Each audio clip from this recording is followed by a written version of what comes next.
E o pastor Alessandro já começou a falar algo bem interessante, né? Quem diria que a tecnologia chegaria onde chegou? E ainda vai chegar ainda muito mais, né? Eu lembro lá atrás que a televisão era pecado, né? E eu fico até imaginando, né? Como é que também explicaria para aquela galera daquela época que lia no Apocalipse a besta falando e daqui a pouquinho aparecia algo quadrado com uma luz falando? Não, é a besta, só pode ser a besta. E isso vai se proliferando e a gente também vai alcançando uma mente diferenciada e hoje a gente consegue usar. Lá atrás, quem conseguiu ver, né, a telecomunicação como uma forma de evangelismo saiu na frente. Uma delas é a Igreja Universal, tanto é que hoje eles têm até um canal, um meio de comunicação, mas aonde a gente chegou com essa comunicação, principalmente na pandemia, né, pastor? Foi o grande boom que a gente viu que realmente essa ferramenta ela pode ser usada também para o reino, né? E a nossa intenção aqui hoje nesse bate-papo é a gente poder tocar em alguns assuntos, né, que vai, às vezes, desmistificar na cabeça de algumas pessoas e a gente entender também. Primeiro, por exemplo, a tecnologia fez a gente ganhar muita coisa, mas do que a gente sente falta daquela igreja lá de trás? O que a gente pode falar? Poxa, a gente evoluiu tanto, mas a gente não precisava ter perdido isso aqui, né? O que a gente pode ter evoluído? Já entendemos que evoluímos na tecnologia, na comunicação hoje tudo muito mais high-tech. Mas o que a gente perdeu daquela igreja? Não vou nem falar da primitiva, mas da nossa, da década de 80, da década de 90. O que a gente perdeu de lá para cá, pastor Alessandro? Então, pastor, eu acho que quando você fala assim, sobre a pandemia foi algo inesperado.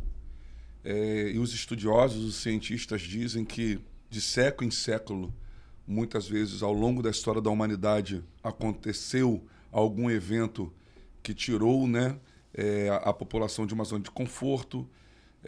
Nós somos de uma geração que nunca tínhamos vivido isso e vimos acontecendo algo que nunca tínhamos visto. E, de um lado, como desafio da igreja, porque a gente vê desafio sempre como algo ruim, né? Como uma barreira a ser ultrapassada, como um obstáculo que apareceu e a gente tem que romper. E muitas vezes os desafios nem sempre são todos assim. Existem desafios que não são barreiras, que não são obstáculos. Na verdade, são oportunidades, são portas que Deus abre e nós encaramos aquilo como nunca nos deparamos com aquilo, vimos aquilo, mas o desafio não é externo, o desafio é interno. Eu vivi isso, né, no dia, se não me falha a memória, dia 18 de março de 2020, 18 a 16 de março, que eu tive que pregar pela primeira vez na minha vida para ninguém. E uma coisa eu tenho que salientar aqui. A memória do pastor Alessandro é algo absurdo. Eu andei com ele em Nilópolis, as pessoas falam, ele fala, não, fulano de tal. Conclua, pastor, continua. Pregando para ninguém. Para ninguém. Mas, ao mesmo tempo, sabendo que centenas de pessoas estavam acompanhando. E foi engraçado, pastor Sidemar, pastor Wander, que o pessoal da comunicação, porque só podia entrar o pessoal que ia filmar, o pessoal do louvor e mais uma pessoa que queria dirigir o culto.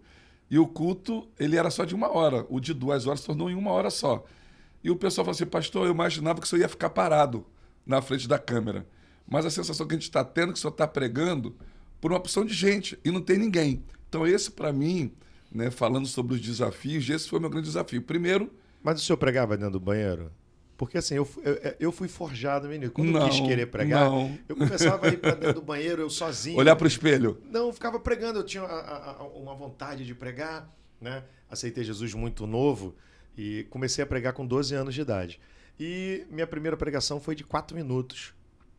Então eu precisava melhorar isso. Eu ia para dentro do banheiro sozinho, tomando banho. Na hora que eu estava tomando banho, eu ficava pregando sozinho para mim mesmo e ia saindo. E ali eu fui me aprimorando. O senhor nunca passou por essa experiência, não? Pastor? Não, nunca. Então eu já estava numa pandemia lá atrás, eu sozinho, sim, eu comigo mesmo. Não é que eu nunca precisei, né? Mas assim, essa questão, eu falo assim, gente, como é que eu vou pregar 3 vezes a mesma coisa para depois pregar? Então eu prefiro que vou estudar, vou me preparar e no momento que eu tiver que falar, eu vou falar pela primeira vez, porque eu particularmente, essa era uma barreira que eu tinha. Eu falei assim, eu vou fazer essa questão dessa técnica de estar preparando, de estar melhorando a entonação da voz, que naquele momento eu tenho que levantar um pouco mais o tom da minha voz, que naquele momento eu tenho que ser um pouco mais emotivo. Então eu falei assim, não, eu quero ser simplesmente o mais natural possível. Só que, ao longo desses anos, eu fui descobrindo que por não ter, talvez, esse... Não, mas eu tinha 12 anos, né, não pastor? cuidado, Não tinha nem né? técnica. Mas nem- ter nem- esse medo, né, de repente não ser artificial, eu cometi muitas falhas, né, diante de muitas pessoas. E uma das que mais me falaram para melhorar era a minha esposa. Quando eu chegava em casa, ela falava assim, eu falava assim, "E aí, como é que foi a pregação?" Foi muito boa. Mas você. Mas- Tu estava indo bem até os 30 minutos. Depois você falou um negocinho lá que tu não precisava falar. Então, a vida, né, assim, pessoas foram nos ajudando. Vai ensinando, né? Mas assim, essa questão assim, da pandemia foi interessante, que os meninos eles tinham que ficar segurando a câmera para me acompanhar, porque eu ficava andando. E eles falaram assim, pastor, eu pensava que nesse momento você ia ficar parado, estático, porque não tem ninguém. A facilitar Aí eu o falei nosso assim, não, mas trabalho, eu fecho os olhos e eu imagino isso aqui voo cheio de novo. Então foi uma das coisas que me ajudaram Mas Jeremias muito. falava isso, né? A palavra, ela arde, né? Eu não sei se isso acontece com os outros, mas isso acontece muito comigo. Toda vez que eu vou pregar, depois que eu acabo de pregar, parece que eu tomei uma surra, né? Eu sinto dores no corpo mesmo, porque há uma pressão espiritual, e não é com as pessoas, é uma pressão espiritual dentro do cenário religioso que você está entrando ali para abençoar vidas. Né? Jeremias falava o seguinte, que essa palavra, ela arde dentro como fogo que queima os ossos. Então não está na questão de quem está ouvindo, está na palavra que está dentro do coração, até porque, ainda mais hoje com a tecnologia, a gente não pode nem imaginar aonde vai chegar essa palavra.